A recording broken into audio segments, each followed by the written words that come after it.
the conflict is happening thousands of miles away, and although the conflict is between other countries, there could be implications here at home. And joining us now to discuss what's happening overseas and what it means for us is Dr. Robert English, Director of Central European Studies at USC. Dr. English, thanks so much for joining us this morning. My pleasure. So we just kind of heard a little bit about what's going on, this conflict, and what's happening between the two countries, and what's happening and how the U.S. is getting involved. But I want to first talk about what is happening between Russia and Ukraine. And it's not like this all happened over the last couple of days. How do we get to this point? Well, we got to this point because Ukraine, especially after the revolution in 2014 that ousted a pro-Russian president, has been moving rapidly to join Western institutions. In the first place, the European Union, the economic bloc, but also NATO, the military bloc. And the latter is of a special concern to Russia, and they've laid down a red line. They say, you've been expanding your NATO alliance up to our borders for a decade or more now, but we won't tolerate it if you bring in Ukraine. That's just too sensitive, too threatening to us.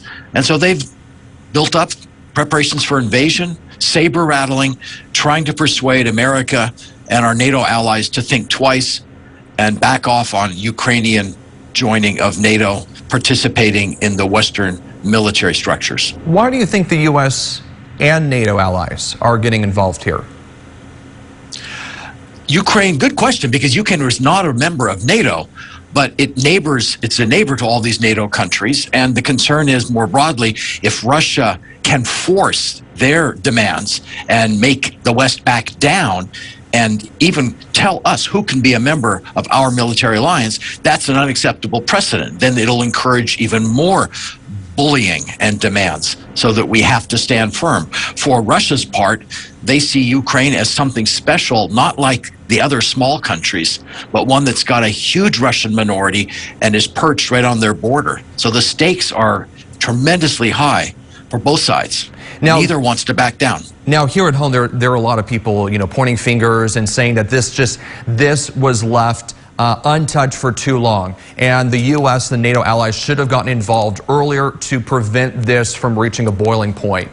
Is that a fair assessment, or do you think that this would have happened regardless if there was earlier action? The problem with any earlier action is Ukraine is still a long way from being a member of NATO. So under NATO's rules, NATO can't intervene. And what's more, even if people in the U.S. have a stronger line against Russia, our European allies don't, right? The Germans are busy completing a gas pipeline. The French the French president says that we're guilty of Russophobia ourselves, and they're both working hard to find sort of a third way.